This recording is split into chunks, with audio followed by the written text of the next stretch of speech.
if the license is approved, it would be a, quote, new and unique benchmark for trust in the stablecoin market, as the company would be under federal and state oversight. The idea of XRP hitting $100 or even $1,000 sounds absolutely wild to most people. Even within the crypto space, if you mention those numbers, you'll probably get laughed at or told to be realistic. But here's the thing, people said the exact same thing about Bitcoin when it was under $1, or about Ethereum when it was worth less than a cup of coffee. So, before we dismiss those price levels as fantasy, let's step back and really understand what would need to happen for XRP to hit $100, and why it might not be as far-fetched as it sounds. Because XRP isn't like any other coin. It was never designed to be a meme token or a store of value like Bitcoin. It was designed to move money efficiently, instantly, globally. It's a coin built for the plumbing of finance, the part of the system that 99% of the world never thinks about, but that every bank, every business, and every government depends on. Let's start with the most obvious question.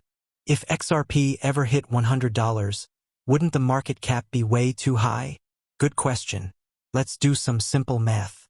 XRP has a total supply of 100 billion coins, but the circulating supply is closer to 55 billion. So at $100 per XRP, that's a market cap of $5.5 trillion. Now, yes, that's huge. But here's what most people miss.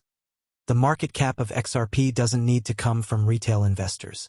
It comes from liquidity value, the amount of money flowing through the network, not just sitting in it. You see, XRP isn't designed to be hoarded like gold. It's designed to be used as a bridge asset, to settle trillions in cross-border transactions quickly and cheaply. If XRP is being used to facilitate global value movement, think foreign exchange, FX, remittances, CBDCs, and on-demand liquidity, ODL, then its price reflects utility, not speculation.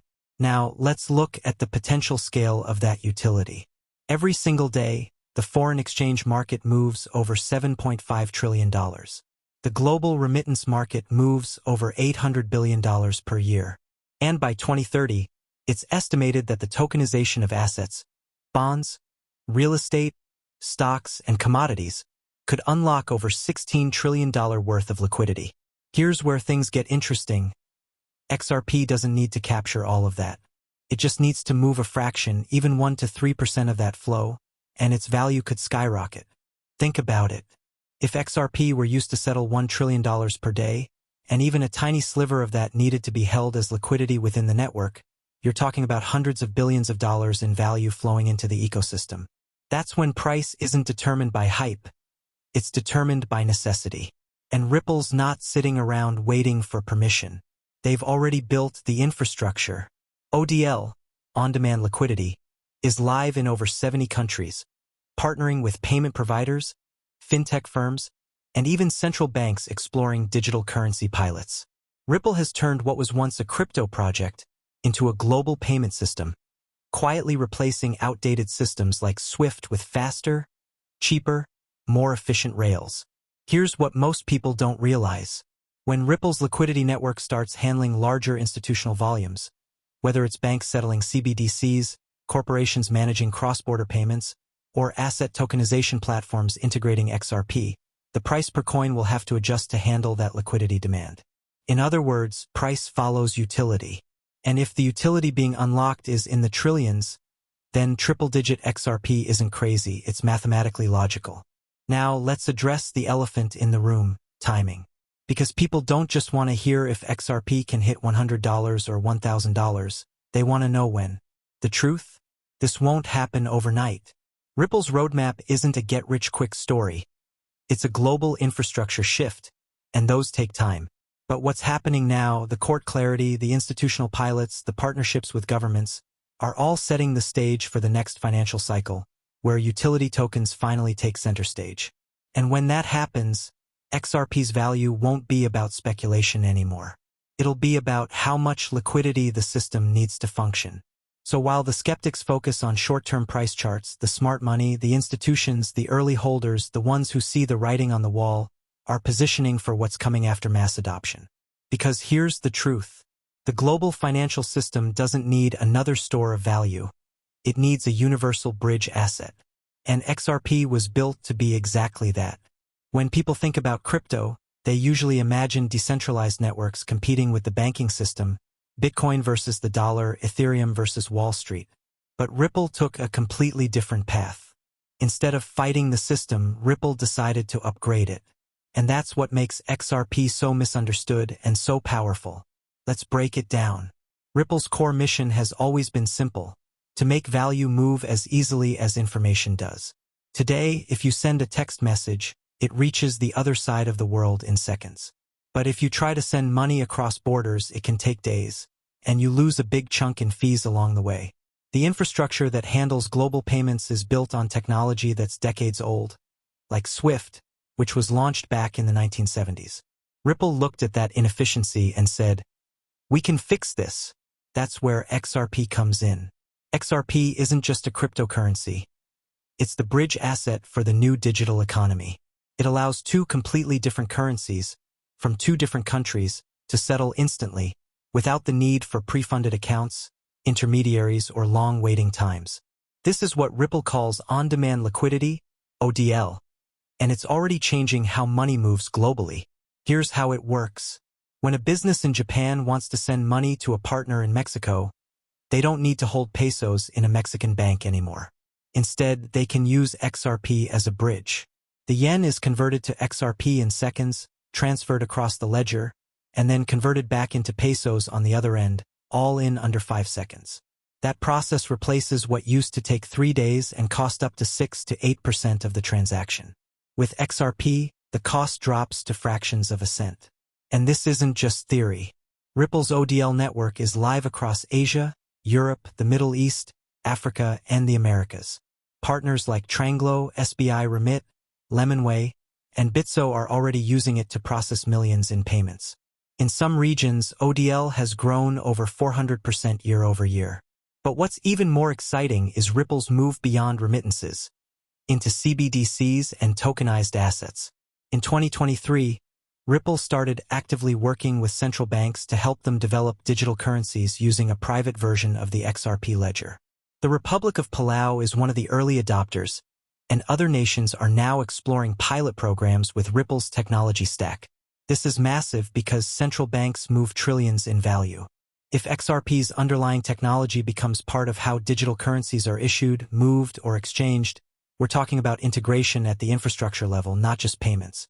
Now let's connect the dots. Why does all this matter for XRP's price? Because the more the Ripple network expands, the more liquidity is required to support transactions.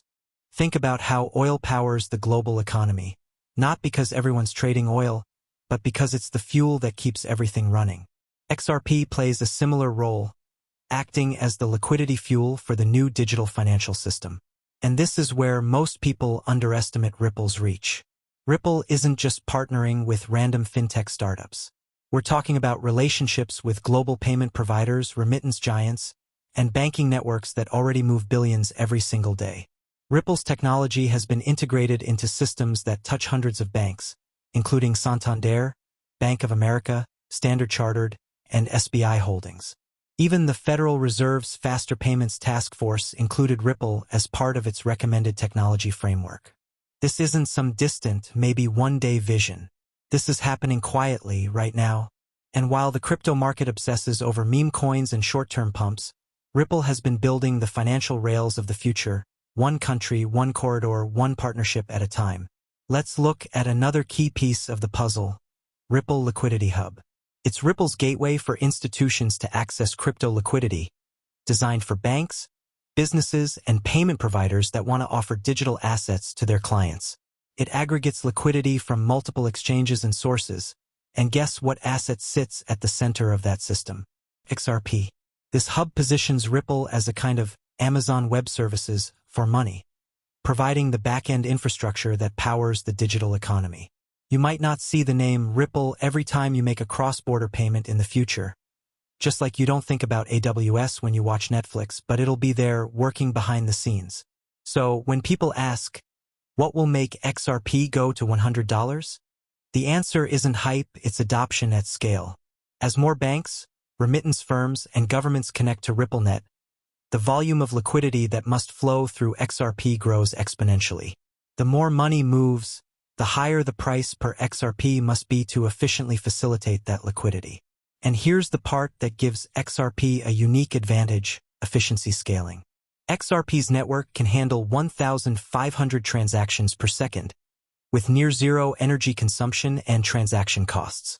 That means it's capable of supporting global-scale payments without clogging or slowing down like many other blockchains. In simple terms, it's built for the big leagues. So yes, $100 or $1,000 XRP sounds crazy, until you realize that we're talking about a coin that could sit at the center of global liquidity. Not a niche crypto use case, not speculation, real-world infrastructure, and every major update, every new regulatory milestone Ripple clears, pushes that vision closer to reality. So, while the mainstream media focuses on courtroom drama or short-term volatility, the people paying attention know what's really happening. Ripple is transforming the rails of global finance, and XRP is the fuel making it all work. When people hear someone predict that XRP could one day reach $100, $500, or even $1,000, most immediately roll their eyes. It sounds outrageous, right? But the truth is, price targets only make sense when you understand the catalysts, the real-world events that can actually justify such a move.